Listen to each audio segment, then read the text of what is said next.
Mi propio hijo me abandonó en el Aeropuerto Internacional de la Ciudad de México, como si yo fuera un objeto no deseado.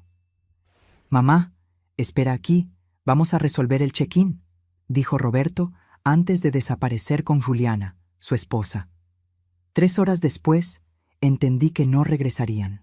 Yo, Elena Vieira, 65 años, profesora jubilada, estaba sola con $200 en la cartera y el corazón destrozado. Lo que no sabían era que esta señora de cabello canoso estaba a punto de demostrar que la experiencia supera la crueldad. Pero antes de continuar, verifica si ya estás suscrito al canal y escribe en los comentarios: ¿desde dónde estás viendo este video? Nos encanta saber hasta dónde están llegando nuestras historias.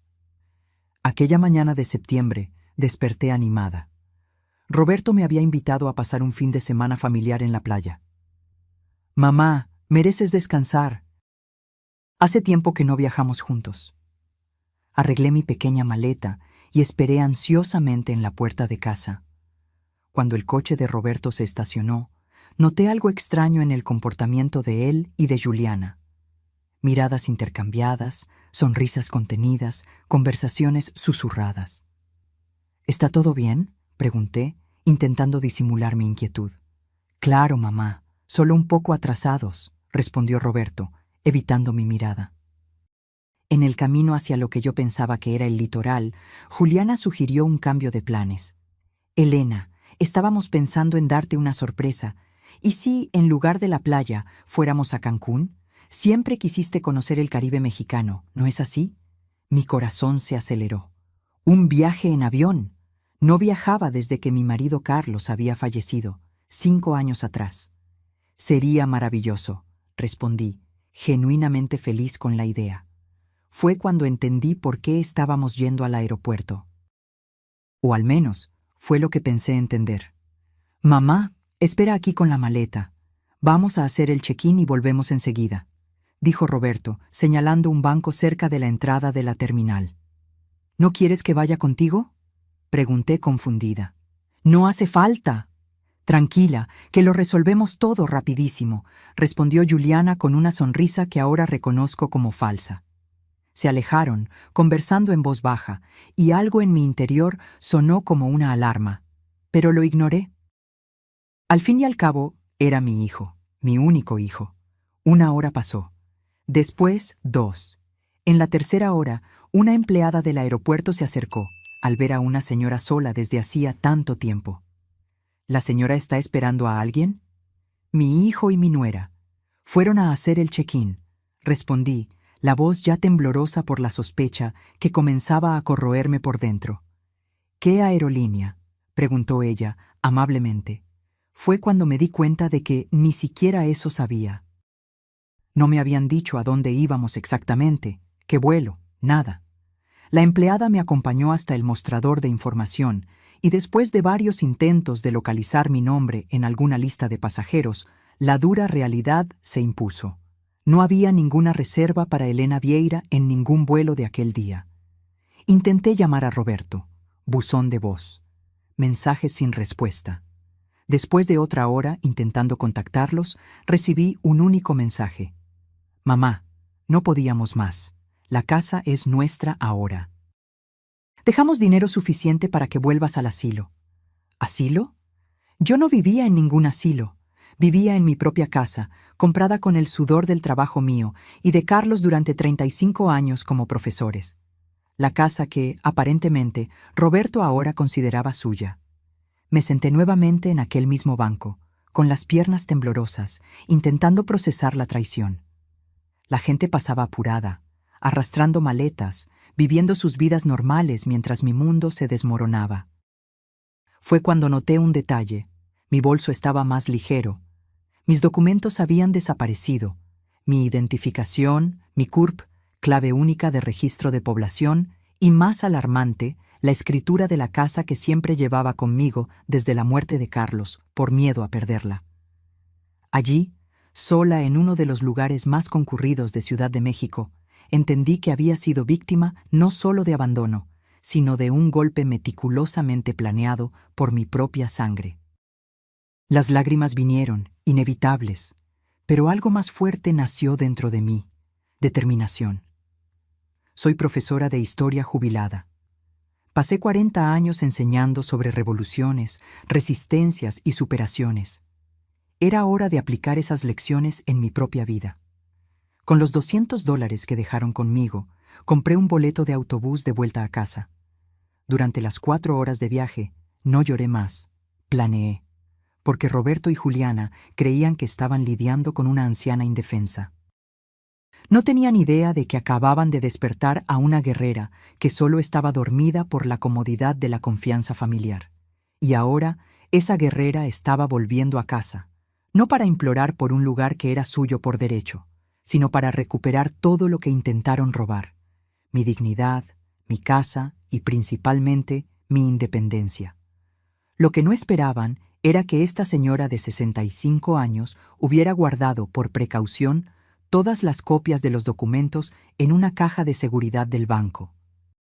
Y más, que yo hubiera documentado cada transferencia sospechosa, cada conversación extraña, cada comportamiento inusual en los últimos meses. Roberto pensaba estar 3 pasos por delante, pero yo, silenciosamente, siempre estuve observando el tablero completo. Mi venganza no sería ruidosa ni impulsiva.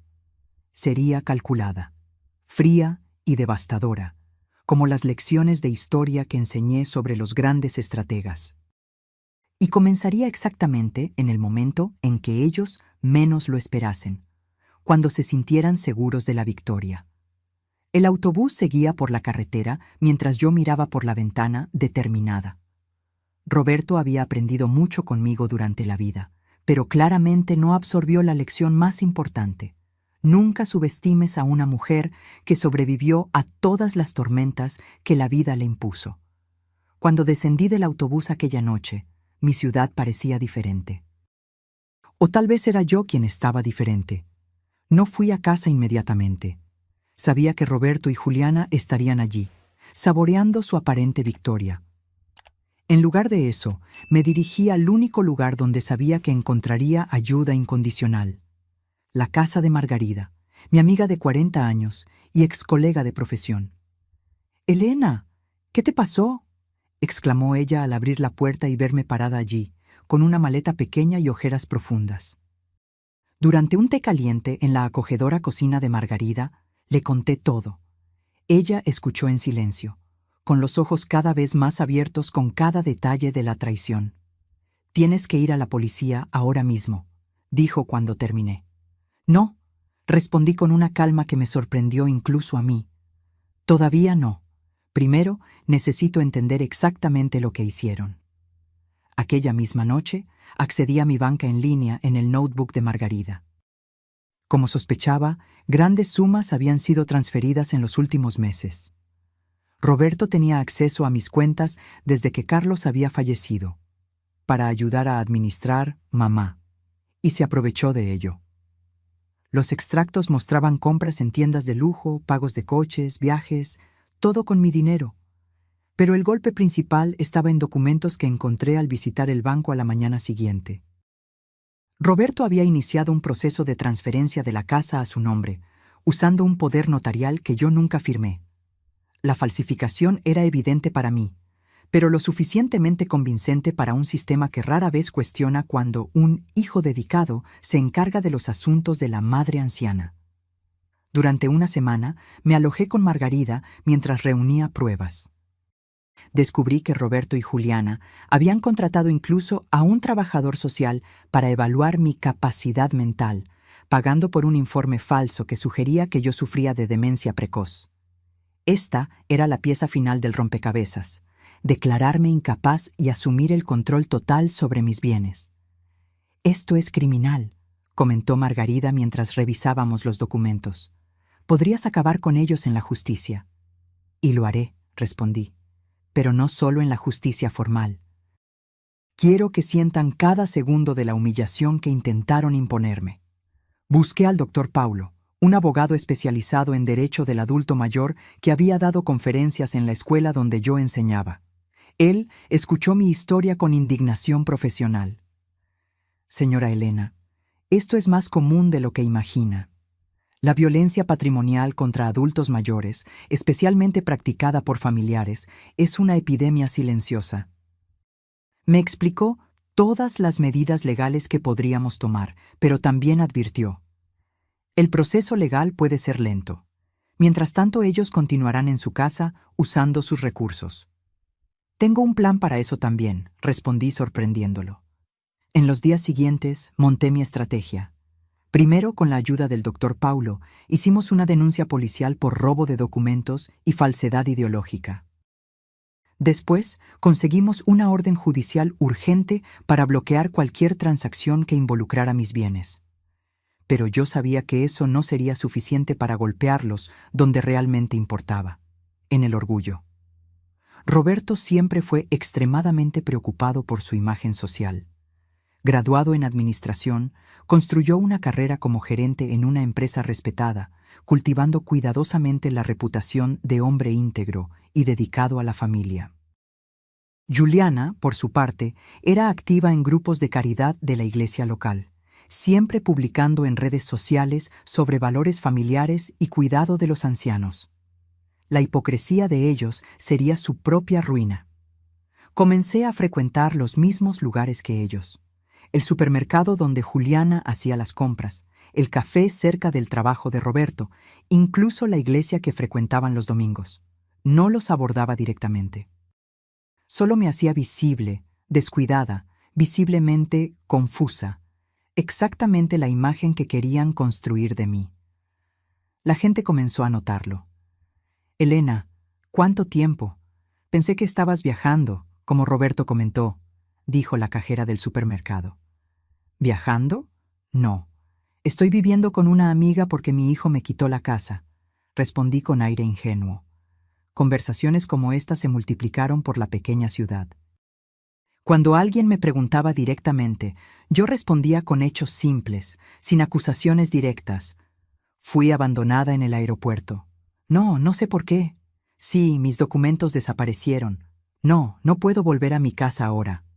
En 2 semanas, los primeros resultados aparecieron. Roberto me llamó, furioso. ¿Qué historia es esa que estás esparciendo por la ciudad? ¿Qué historia, hijo?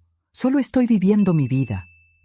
La gente está haciendo preguntas en el trabajo. El pastor me llamó para hablar. Tienes que parar con esto. ¿Parar con qué? ¿De existir? ¿No fue eso lo que quisiste cuando me dejaste en el aeropuerto? Él colgó abruptamente. 2 días después, Juliana apareció en la casa de Margarida. Elena, esto tiene que parar, dijo sin saludar. Estás arruinando nuestra reputación. Qué interesante, respondí tranquilamente. Te preocupa más tu reputación que el hecho de que abandonaron a una señora de 65 años en un aeropuerto sin documentos. ¡Fue idea de Roberto!, exclamó ella, revelando la primera grieta en la pareja. Yo dije que era exagerado, que bastaba con la transferencia de la casa. ¿Entonces admites la transferencia fraudulenta? Su rostro palideció al darse cuenta del error. No fue exactamente así. Fue exactamente así, Juliana.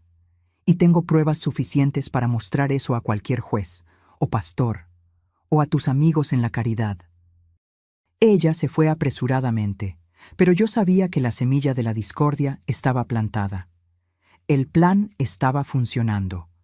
La tercera fase de mi estrategia involucró a mis exalumnos. Como profesora durante 4 décadas, yo había educado a generaciones en la ciudad. Muchos ocupaban ahora posiciones influyentes. Había periodistas, abogados, funcionarios públicos y empresarios. Organicé un café para matar las nostalgias en la casa de Margarida. 20 exalumnos asistieron, ansiosos por volver a ver a la querida profesora. Entre pasteles y recuerdos, compartí naturalmente mi situación. No quiero perjudicar a mi hijo, expliqué con lágrimas genuinas.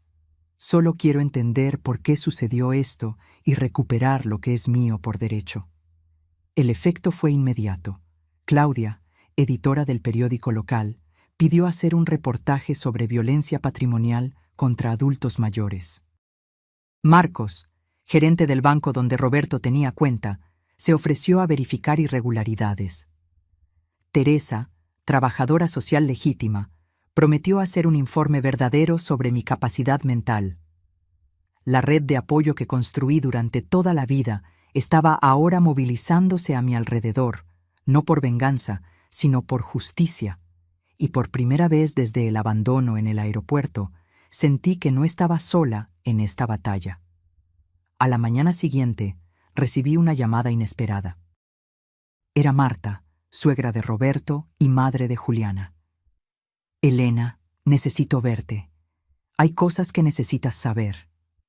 El encuentro con Marta fue revelador. Nos reunimos en una pequeña cafetería en el centro de la ciudad, lejos de las miradas curiosas de los conocidos de Roberto y Juliana. Nunca aprobé lo que planearon, comenzó ella, con las manos temblando al sostener la taza de café.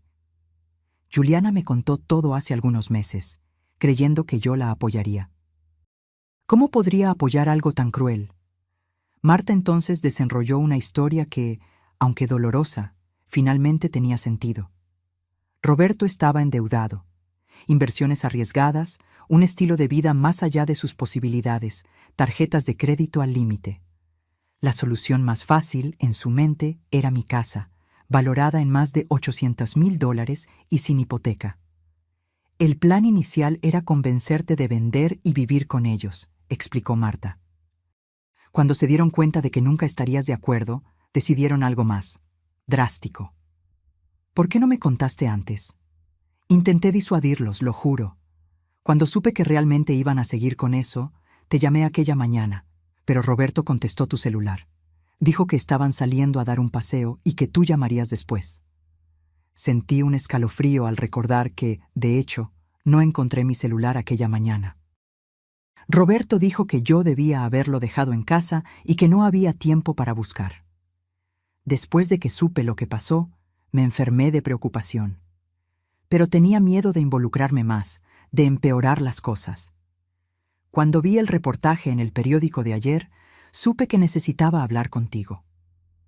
El reportaje que Claudia escribió, aunque sin citar nombres, describía claramente un caso de violencia patrimonial contra una respetada educadora local. La comunidad estaba indignada. Juliana está destrozada, continuó Marta. Están peleando constantemente. Roberto la culpa por haber hablado conmigo. Ella lo culpa a él por toda la idea. Pero lo peor es lo que hicieron con la casa. ¿Qué pasa con la casa?, pregunté, sintiendo mi corazón acelerar. Ya gastaron casi todo el dinero de la hipoteca que hicieron. ¿Hipoteca? Pero la transferencia aún no ha concluido. Usaron documentos falsos, Elena. Un esquema complicado con un notario deshonesto de otra ciudad. Consiguieron una hipoteca de $500,000 contra la propiedad. Sentí la sangre helarse. No solo habían intentado robar mi casa, ya la habían comprometido financieramente. El doctor Paulo me había advertido sobre esa posibilidad, pero no imaginé que conseguirían actuar tan rápido. ¿Dónde está el dinero ahora? Parte fue para pagar deudas, parte para un coche nuevo para Roberto, parte para reformas en la casa, tu casa. El resto, sinceramente, no sé. Salí de aquel encuentro con una mezcla de shock y determinación renovada. Llamé inmediatamente al doctor Paulo. Necesitamos actuar ahora, dijo él después de escuchar la nueva información. Vamos al juez hoy mismo con una solicitud de búsqueda y embargo. Tenemos pruebas suficientes de fraude documentado. Las siguientes 24 horas fueron un torbellino. El juez, sensibilizado con el caso e impresionado con la cantidad de pruebas que habíamos reunido, emitió no solo la orden de búsqueda y embargo, sino también un mandato de desalojo de emergencia contra Roberto y Juliana. No es común en casos familiares, explicó el doctor Paulo, pero el juez entendió que hay riesgo de dilapidación completa del patrimonio y daños irreparables. A la mañana siguiente, acompañada por oficiales de justicia, policías, el doctor Paulo y, por mi insistencia, Margarida, llegué a la puerta de mi propia casa, un lugar donde viví por 35 años, pero del cual estaba exiliada hacía casi un mes. Roberto abrió la puerta todavía en pijama, con los ojos hinchados de quien no dormía bien hacía días. Su rostro pasó de la sorpresa al shock cuando vio al grupo detrás de mí. «Mamá, ¿qué significa esto?». El oficial de justicia dio un paso adelante. «Señor Roberto Vieira, estamos aquí para ejecutar una orden judicial de desalojo y búsqueda y embargo. Ustedes tienen 2 horas para reunir pertenencias personales y dejar el inmueble». «Esto es un absurdo», gritó él con el rostro rojo de rabia. «Esta casa es mía». «Me temo que no, señor», respondió el oficial tranquilamente, entregándole los papeles. Todos los documentos de transferencia fueron considerados fraudulentos por el juez. La propiedad pertenece legalmente a la señora Elena Vieira. Juliana apareció detrás de él, pálida. «Roberto, ¿qué está pasando?». «Tu madre nos delató, eso es lo que pasó», acusó él. «¿Mi madre? ¿Qué tiene ella que ver con esto?». Mientras ellos discutían, entré en mi casa. El impacto fue inmediato. Nada estaba como lo dejé. Los muebles antiguos que tanto amaba habían desaparecido, sustituidos por piezas modernas e impersonales. Las paredes amarillas que Carlos y yo pintamos juntos ahora estaban grises.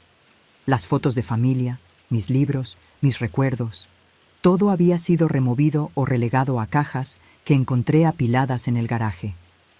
«¿Qué hicieron con mis cosas?», pregunté, con la voz temblorosa. «Renovamos, mamá», respondió Roberto, intentando sonar razonable a pesar de la situación. «Esta casa necesitaba una actualización. Te hicimos un favor». «¿Un favor?». Miré a mi alrededor, al hogar que no reconocía más. «¿Llamas a esto un favor? ¿Destruir mis recuerdos? ¿Borrar los rastros de tu padre de esta casa?». Por primera vez, vi un destello de vergüenza en sus ojos. Fue momentáneo, rápidamente sustituido por la defensiva habitual. La señora nunca entendió de decoración moderna. Esto aquí era un museo. Nadie vive así hoy en día. Los policías y el oficial de justicia comenzaron el proceso formal, inventariando ítems, verificando documentos. Juliana, en pánico, corría de un lado a otro juntando ropa y objetos personales. Roberto, después de algunas tentativas inútiles más de argumentar, se encerró en el escritorio con el celular, probablemente llamando a algún abogado. Margarida puso el brazo alrededor de mis hombros. «Está todo bien, Helena. Vas a recuperar tu casa. La decoración puede ser rehecha». «No son solo los muebles», respondí, las lágrimas finalmente venciendo mi determinación. «Es la sensación de violación. Ellos no solo intentaron tomar mi casa, intentaron borrar mi existencia de ella». Los oficiales encontraron todos los documentos que Roberto había escondido, incluyendo mis originales y las falsificaciones que él creó. También encontraron extractos bancarios detallando los gastos con el dinero de la hipoteca fraudulenta. $150,000 en deudas personales, $200,000 en un coche de lujo que ahora sería incautado, $100,000 en mobiliario nuevo y reformas, y $50,000 en una cuenta en las Bahamas recién abierta. 2 horas después, como estipulado en la orden judicial, Roberto y Juliana salieron cargando solo maletas con ropa y artículos personales. El coche nuevo fue remolcado. Los muebles quedarían hasta la resolución completa del proceso, ya que técnicamente fueron comprados con dinero obtenido fraudulentamente contra mi propiedad. «Esto no va a quedar así», amenazó Roberto al salir. «Te vas a arrepentir, madre». «Yo ya me arrepiento, hijo», respondí con una calma sorprendente. «Me arrepiento de no haberme dado cuenta antes de lo que estaba sucediendo. Me arrepiento de haber confiado ciegamente en ti. Pero principalmente, me arrepiento de haber fallado como madre al punto de que tú creyeras aceptable hacer esto con la persona que te dio la vida». Él no respondió. Con una última mirada de desprecio, entró en el taxi donde Juliana ya lo esperaba, llorando.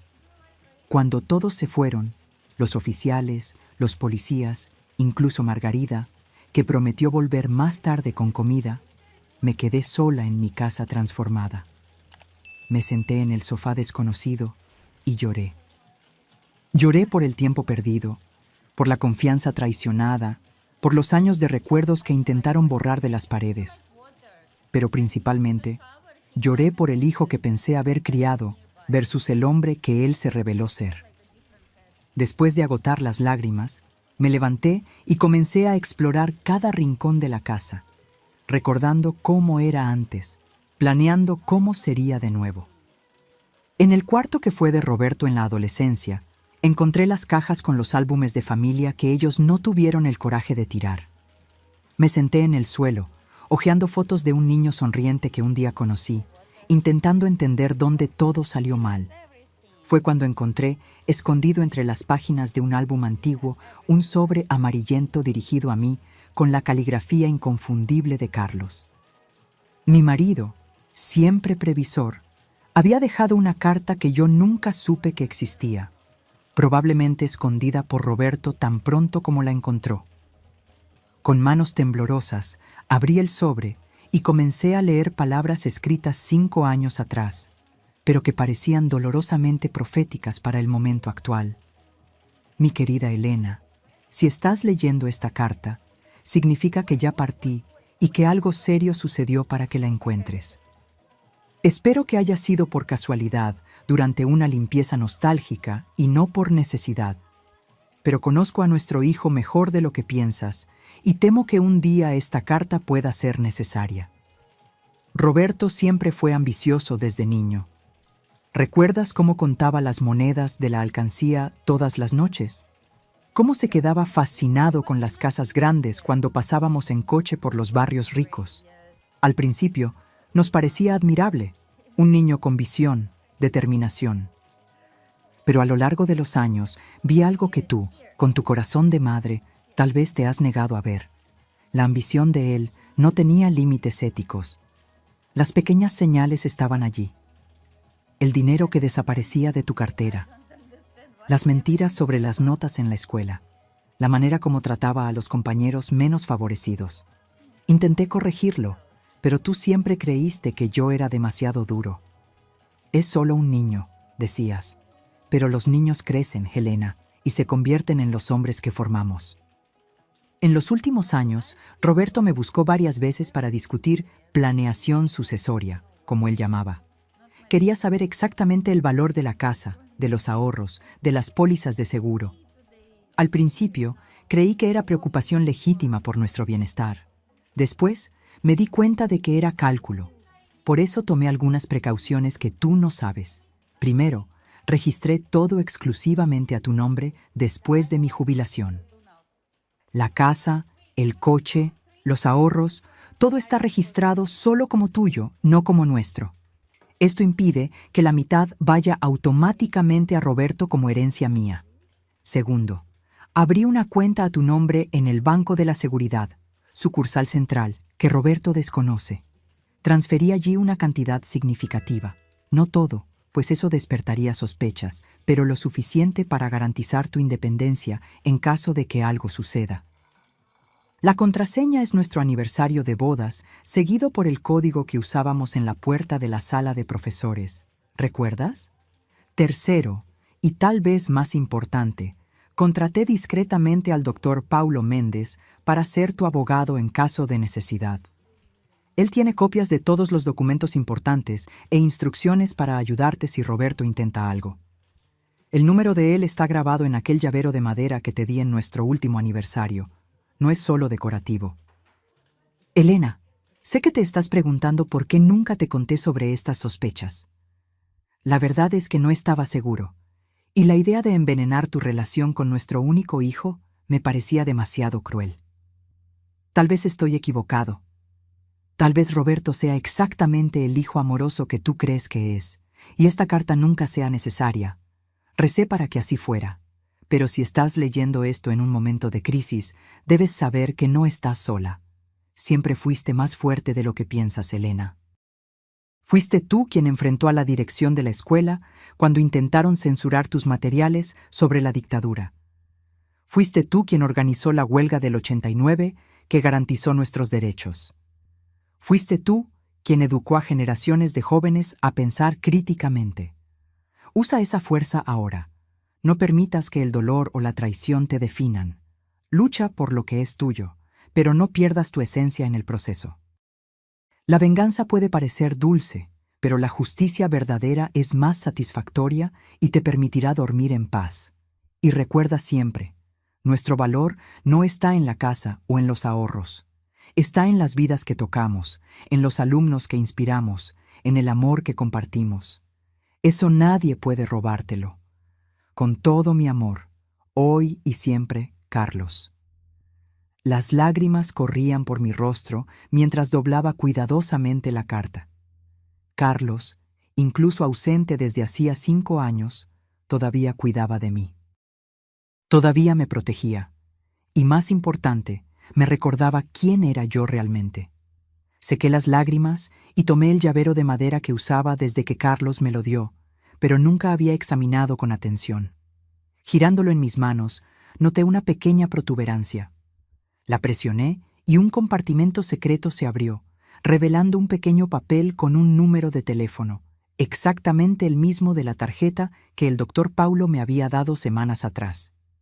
Carlos había previsto todo. ¿Y aquella cuenta bancaria desconocida? ¿Seguiría existiendo? Con las manos temblando, marqué el número del Banco de la Seguridad. Me gustaría verificar una cuenta a mi nombre, Elena Vieira. La cuenta habría sido abierta hace aproximadamente 5 años por mi difunto marido, Carlos Vieira.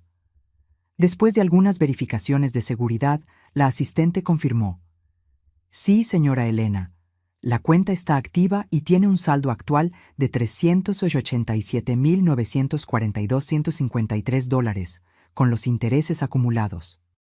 Casi dejo caer el teléfono. Carlos no solo había previsto los problemas, me había dado los medios para resolverlos.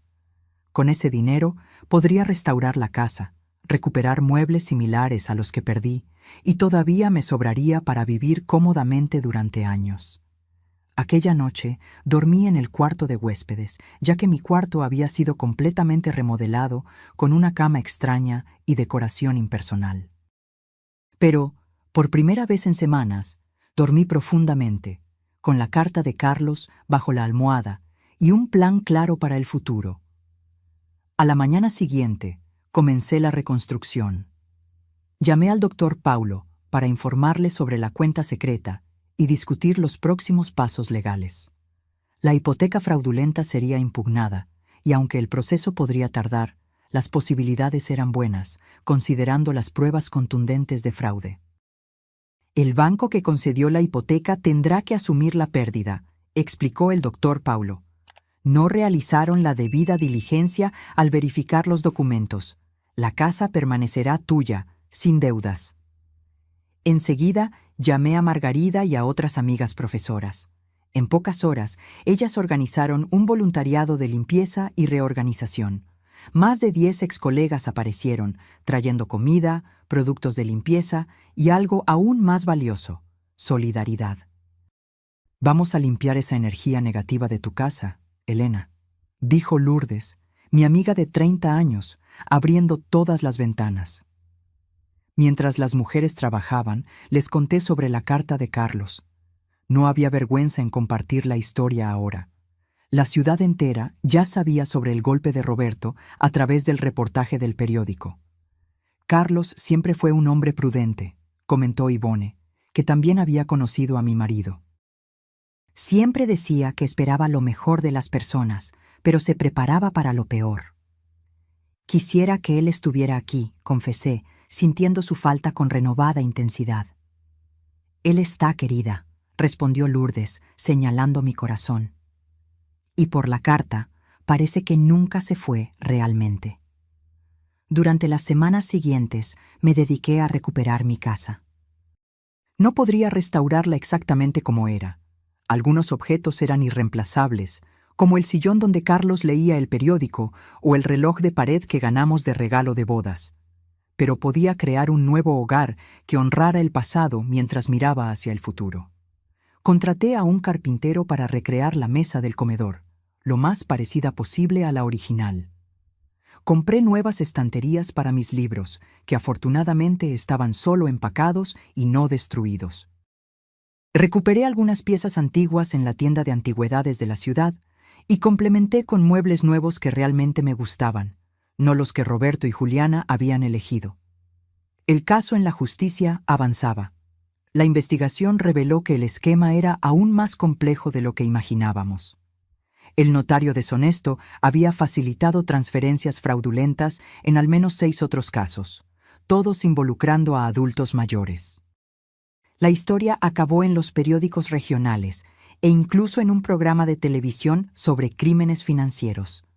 Roberto y Juliana estaban enfrentando no solo un proceso civil, sino también acusaciones criminales. Marta me informaba ocasionalmente sobre la situación de ellos. Vivían separados ahora, cada uno culpando al otro por el fracaso del plan. Roberto había perdido el empleo debido al escándalo, y Juliana estaba siendo evitada por los círculos sociales que tanto valoraba. 3 meses después de recuperar mi casa, recibí una llamada inesperada. «Mamá, soy yo». La voz de Roberto sonó extraña, derrotada. Mi corazón se aceleró, pero mantuve la calma. «Hola, Roberto. Necesito verte, por favor». «¿Por qué?» «Tengo una audiencia mañana. Puedo recibir 5 años de prisión». Entonces era eso. Él no estaba arrepentido, estaba desesperado. «¿Y qué esperas que yo haga?» «Si retiraras las acusaciones, si dijeras que fue todo un malentendido». «No puedo hacer eso, Roberto. No fue un malentendido». Silencio en la línea. Luego, «Por el amor de Dios, madre, soy tu hijo. ¿Vas a dejar que tu único hijo vaya a la cárcel?» La pregunta flotó en el aire por algunos instantes. Casi cedí. El instinto maternal es poderoso. Pero entonces recordé la carta de Carlos, la premeditación de Roberto, el aeropuerto, los 3 meses de angustia y humillación. ¿Pensaste en eso cuando me abandonaste en el aeropuerto? ¿Cuando falsificaste mi firma? ¿Cuando planeaste enviarme a un asilo? Yo no estaba pensando bien. Estábamos endeudados, desesperados. ¿Y cuál sería tu solución si yo no hubiera descubierto? ¿Dejarme en la calle? ¿O peor? Él no respondió, lo que fue respuesta suficiente. Roberto, tú elegiste este camino. Ahora tienes que enfrentar las consecuencias. ¿Entonces es así? ¿Sin perdón, sin segunda oportunidad? Respiré hondo antes de responder. El perdón es una jornada, no un evento. Tal vez un día consiga perdonarte completamente. Pero la confianza es diferente. Necesita ser reconquistada con acciones, no con palabras desesperadas cuando estás acorralado. ¿Qué quieres que haga?, preguntó, la voz ahora embargada. Quiero que asumas responsabilidad por lo que hiciste. Enfrenta las consecuencias legales. Reflexiona sobre tus elecciones. Y cuando estés realmente listo para una reconciliación auténtica, no por necesidad, sino por verdadero arrepentimiento, entonces podemos hablar de nuevo. Colgué el teléfono con manos temblorosas, lágrimas silenciosas escurriendo por mi rostro. A pesar de todo, él todavía era mi hijo, el niño que cargué por 9 meses, que enseñé a andar, a leer, a soñar. Dolía profundamente negarle lo que pedía.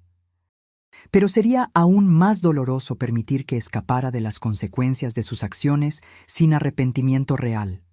Eso solo reforzaría que el comportamiento era aceptable. En la semana siguiente, acompañada por el doctor Paulo, asistí a la audiencia. Roberto me vio. Nuestras miradas se cruzaron brevemente antes de que él desviara la suya, avergonzado. Aceptó un acuerdo con la fiscalía. 2 años de prisión con posibilidad de régimen semiabierto después de 8 meses, restitución financiera completa y servicio comunitario después de la liberación. Juliana recibió una sentencia suspendida con servicio comunitario obligatorio, ya que las pruebas sugerían que, aunque cómplice, ella había sido menos activa en la planeación. Marta me agradeció por no pedir pena máxima para su hija. Ella se equivocó gravemente, pero creo que aprendió la lección. 6 meses pasaron. Mi casa estaba completamente restaurada, no como copia exacta de lo que fue, sino como un nuevo hogar que reflejaba tanto mis recuerdos como mi nueva realidad. volví a dar clases como voluntaria en un proyecto para alfabetización de adultos mayores. Encontré propósito en ayudar a personas que, como yo, frecuentemente son subestimadas por la sociedad. Una tarde, recibiendo a mis alumnos para un té conmemorativo al final del semestre, oí el timbre. Era Marta. «Helena, disculpa aparecer sin avisar. Roberto me pidió que te entregara esto». Me extendió un sobre simple con mi nombre escrito en la letra inconfundible de mi hijo. Le agradecí y lo guardé para leer después de que mis invitados se fueran. Por la noche, sola en el balcón que había reformado con colores vibrantes, una elección que el antiguo Roberto habría criticado como cosa de vieja, abrí el sobre. La carta de Roberto era extensa, escrita a mano en varias páginas. Diferente de las comunicaciones rápidas y digitales que él siempre prefirió, el esfuerzo de escribir manualmente ya indicaba un cambio. «Mamá, escribo esta carta desde el lugar más improbable, una celda de prisión que comparto con otros 3 hombres. Nunca imaginé estar aquí, pero tal vez este sea exactamente el lugar donde yo necesitaba estar para finalmente ver la verdad. En los primeros meses, culpé a todos menos a mí mismo. Culpé a Juliana por no haber sido lo suficientemente discreta. Culpé al notario por no haber hecho documentos más convincentes. Culpé a la señora por haber sido demasiado lista para una anciana. Sí, llegué a ese nivel de distorsión. Entonces, durante una sesión de terapia obligatoria, parte de mi sentencia, el psicólogo me hizo una pregunta simple. ¿Qué hizo tu madre para merecer lo que tú planeaste para ella? Me quedé en silencio por mucho tiempo, buscando justificaciones. La señora era terca con el dinero. No entendía nuestras necesidades modernas. Estaba demasiado apegada a aquella casa antigua. Pero cuanto más intentaba justificar, más vacías sonaban mis excusas. La verdad, que estoy finalmente listo para admitir, es que la señora no hizo nada para merecer mi traición. Por el contrario, dedicó su vida a darme educación, amor, oportunidades. Sacrificó sus propios sueños para que yo pudiera realizar los míos. ¿Y cómo retribuí?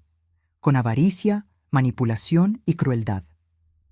El psicólogo me ayudó a entender que mi comportamiento no comenzó de la nada. Siempre estuve obsesionado por el estatus, por las apariencias. Creía que merecía más, que las reglas normales no se aplicaban a mí, que el fin justificaba los medios. Culpé a mis problemas financieros, pero la verdad es que mi avaricia era insaciable. Aunque tuviéramos 5 casas como la tuya, yo probablemente todavía querría más. Hoy entiendo que el plan de abandonarte en el aeropuerto no fue solo criminal, fue inhumano. Dejar a mi propia madre, de 65 años, sin documentos, sin apoyo, como si fuera un objeto descartable. ¿Cómo pude? ¿Cómo me convertí en este monstruo? No espero tu perdón. Sinceramente no creo que lo merezca. Pero quiero que sepas que estoy trabajando para convertirme en una persona mejor. Alguien que pueda un día mirarse al espejo sin vergüenza. Alguien que honre el sacrificio que la señora y mi padre hicieron por mí, en lugar de traicionarlo. Si un día, cuando yo salga de aquí, la señora permite que yo demuestre este arrepentimiento con acciones, seré eternamente agradecido. Si no, lo entenderé. En ambos casos, pasaré el resto de la vida intentando compensar el mal que causé, a ti y a todos los que lastimé con mi arrogancia y egoísmo. Con profundo arrepentimiento y respeto tardío, Roberto. Leí la carta 3 veces, las emociones oscilando entre escepticismo, esperanza, dolor y un tímido alivio.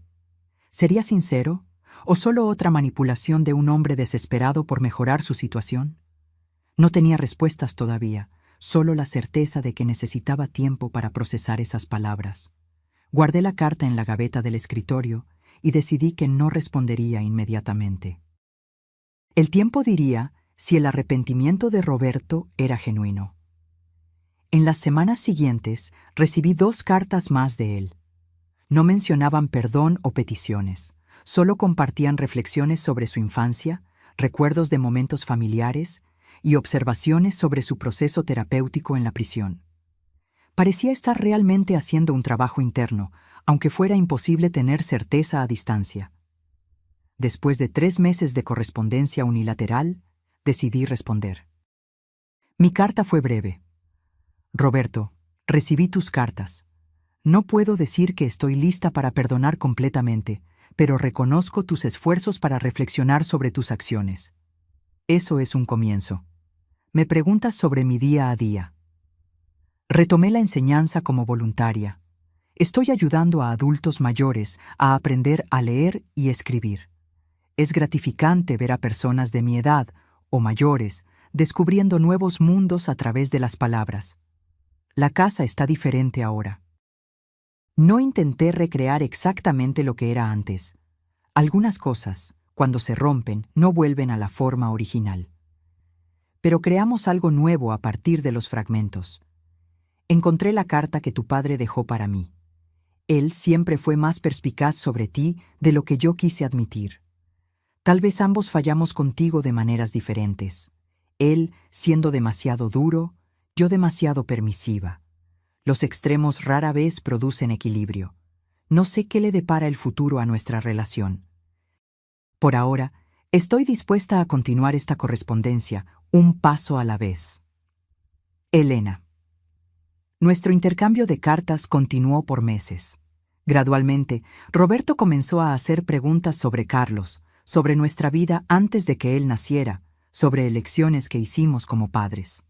Me di cuenta de que, tal vez por primera vez, él estaba realmente interesado en entender quiénes éramos como personas, no solo como figuras parentales que existían para atender sus necesidades. 8 meses después de su prisión, Roberto consiguió la progresión al régimen semiabierto. Podía trabajar durante el día, volviendo a la prisión por la noche.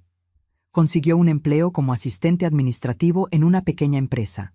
Nada comparado con el cargo gerencial que tenía antes, pero era un nuevo comienzo. Fue cuando recibí una llamada de él. «Mamá, ¿puedo visitarte el próximo domingo? Entiendo si es muy pronto». Hesité. ¿Estaba lista para verlo personalmente? ¿Para enfrentar al hijo que había planeado mi exilio? «Ven a almorzar», respondí finalmente. Mediodía. El domingo llegó con una ansiedad casi palpable. Preparé una comida simple: arroz, frijoles, la lasaña que a él le gustaba en la infancia. Nada extravagante, pero suficiente para indicar que no era solo una visita formal. A las 11:55 sonó el timbre. Roberto estaba puntual, algo raro en el pasado. Abrí la puerta y el shock fue inmediato. Mi hijo había cambiado drásticamente. Más delgado, cabellos canosos en las sienes que no estaban allí antes, ojeras profundas. Los 8 meses de prisión habían cobrado su precio físico. Pero fue su mirada lo que más me impactó. Los ojos arrogantes que siempre parecían evaluar todo con desdén, ahora estaban bajos, casi humildes. «Hola, mamá», dijo simplemente, sin intentar un abrazo, respetando el espacio que yo no había ofrecido todavía. «Entra, Roberto». Él me siguió hasta la sala, mirando a su alrededor con curiosidad. La casa está diferente, más colorida. Sí, decidí que era hora de cambios. Combina contigo. Siempre te gustaron los colores vivos. Recuerdo tu ropa de profesora. Este comentario me sorprendió. Roberto raramente notaba detalles sobre mí. El almuerzo comenzó tenso, con conversaciones superficiales sobre el clima, las noticias, mi trabajo voluntario. Evitábamos al elefante en la sala. Todo lo que había sucedido, todo lo que todavía necesitábamos procesar. Fue Roberto quien finalmente rompió la barrera. «Mamá, sé que las palabras no son suficientes, pero necesito decirte personalmente. Lo siento mucho, profunda, verdaderamente arrepentido». Puse los cubiertos en la mesa, observándolo atentamente. «¿Por qué, Roberto?» Es lo que nunca entendí. ¿Por qué llegar a tal extremo? Podrías haber pedido ayuda financiera. Podrías haber sido honesto sobre tus dificultades. Él respiró hondo, los ojos fijos en la comida que apenas había tocado. No fue solo por dinero, aunque me convencí de eso en la época. Fue orgullo, vergüenza. No conseguía admitir que había fracasado financieramente, que había tomado malas decisiones. Era más fácil tomar lo que creía que merecía que admitir que no lo merecía. ¿Y eso justificaba abandonarme como basura? Nada lo justifica, respondió inmediatamente. Absolutamente nada. Me convertí en un monstruo, mamá. Construí una fortaleza de justificaciones. Me convencí de que estaba haciendo lo necesario, que en el fondo la señora estaría bien, que tal vez sería incluso mejor para ti estar en un lugar adecuado para tu edad. Un asilo. Sí, me mentí a mí mismo que sería un lugar bueno, confortable. Pero la verdad es que ni siquiera investigué lugares. No me importó realmente tu bienestar. Solo quería tu dinero y tu casa. La honestidad brutal me tomó desprevenida. No había más excusas, solo la verdad cruda. ¿Qué cambió, Roberto? ¿Cómo sé que esto no es solo otro plan, otra manipulación? Él levantó los ojos, encontrando los míos por primera vez. No puedes saberlo con certeza. Yo mismo estoy aprendiendo a confiar en ese cambio. Todo lo que puedo ofrecer son acciones consistentes a lo largo del tiempo, no promesas vacías. Nos quedamos en silencio por algunos minutos, cada uno absorbiendo el peso de aquella conversación. ¿Qué pasó con Juliana?, pregunté finalmente, cambiando ligeramente el tema. Nos divorciamos. Ella volvió a la casa de su madre permanentemente. Está haciendo terapia también. ¿Y tu futuro? ¿Tienes planes? Estoy reconstruyendo desde cero. Cuando termine mi pena, pretendo trabajar con educación financiera para personas endeudadas, usar mi propia historia como alerta, mostrar que la avaricia y los atajos ilegales solo llevan a la destrucción. Asentí, todavía cautelosa, pero notando la ausencia de grandiosidad en sus planes. Una buena señal. El antiguo Roberto habría hablado de reconstruir un imperio, de probarles a todos que todavía era exitoso. Cuando él estaba a punto de irse, al final de la tarde, se detuvo en la puerta. «Mamá, no espero volver a nuestra antigua relación. Sé que rompí algo precioso e irreemplazable, pero si me lo permites, me gustaría construir algo nuevo. No como hijo que exige, sino como persona que respeta a otra persona. Un paso a la vez». «Un paso a la vez», concordé. «Es todo lo que puedo ofrecer ahora». Él asintió, aceptando esos términos limitados con una humildad que jamás había demostrado antes. En los meses siguientes, Roberto cumplió su palabra. Visitas quincenales, siempre respetuosas, siempre manteniendo distancia emocional apropiada. Pequeños gestos. Arreglar un grifo roto, ayudar a cargar compras pesadas, sin exigir reconocimiento o gratitud. Comenzó a asistir a un grupo de apoyo para personas con comportamiento compulsivo financiero. Inició un blog anónimo compartiendo su jornada de recuperación y alertando sobre los peligros de la avaricia descontrolada. Un año después de su liberación definitiva, recibí una invitación inesperada. Roberto había organizado una ceremonia de graduación para los adultos mayores del proyecto de alfabetización donde yo trabajaba. Consiguió donaciones de empresas locales, organizó un pequeño cóctel, certificados impresos, incluso un fotógrafo voluntario. ¿Por qué?, pregunté cuando él me contó sobre la sorpresa. Porque tu trabajo importa, porque esas personas merecen reconocimiento, porque quiero apoyar lo que es importante para ti, sin tomar para mí, sin controlar, solo contribuyendo. La ceremonia fue un éxito. 20 adultos mayores, entre 70 y 92 años, recibiendo sus certificados de alfabetización, muchos llorando por finalmente poder leer y escribir. Roberto permaneció discretamente entre bastidores, ayudando con la logística, nunca buscando crédito o atención. Al final de la noche, mientras los invitados se iban, lo encontré organizando las sillas. «Gracias por esto», dije sinceramente. Significó mucho para ellos y para mí. «Fue un placer, mamá». Verte enseñar es inspirador, siempre lo fue. Una pequeña chispa de reconexión genuina se encendió entre nosotros en aquel momento. No perdón completo, no confianza irrestricta. Esas, tal vez, nunca regresarían íntegramente. Pero algo nuevo y frágil comenzaba a crecer en los escombros de lo que habíamos perdido. Hoy, 3 años después del fatídico abandono en el aeropuerto, nuestra relación continúa en evolución. Roberto vive en un apartamento modesto, trabaja en una ONG de educación financiera y mantiene una vida simple. No intentamos fingir que el pasado no sucedió. Él está siempre presente, como una cicatriz que ocasionalmente duele cuando el tiempo cambia. Pero aprendimos a construir algo alrededor de esa cicatriz. No una relación madre-hijo tradicional, sino una conexión entre dos personas adultas que reconocen tanto el daño como la posibilidad de cura. En cuanto a mí, aquella señora abandonada en el aeropuerto con $200 en la cartera ya no existe. En su lugar está una mujer de 68 años que descubrió su propia fuerza, que reconstruyó su vida en sus propios términos, que aprendió que incluso en las mayores traiciones pueden existir semillas de transformación. Mi casa ahora es verdaderamente mía, no solo legalmente, sino espiritualmente. Cada rincón refleja mis elecciones, mis gustos, mis historias. Las fotografías de Carlos continúan en las paredes, pero también hay nuevos cuadros, de viajes que hice sola, de celebraciones con mis alumnos adultos mayores, de momentos que representan mi independencia reconquistada.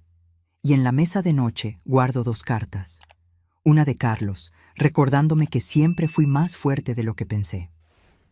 Y una de Roberto, un recordatorio de que incluso las relaciones más dañadas pueden encontrar nuevos caminos, si hay coraje para enfrentar la verdad y persistencia para reconstruir ladrillo a ladrillo. La traición nunca desaparece completamente, se vuelve parte de la historia, un capítulo doloroso pero instructivo. Y tal vez sea esa la mayor lección que aprendí. Nuestro valor no está en nunca caer, sino en cómo nos levantamos después de la caída. No está en nunca ser traicionados, sino en cómo reconstruimos nuestra dignidad a pesar de la traición. Ahora, si te gustó esta historia, haz clic en suscribirse y dime en los comentarios, ¿qué parte te dejó boquiabierto? Y no olvides hacerte miembro para tener acceso a videos exclusivos que no publico aquí. Te espero allí.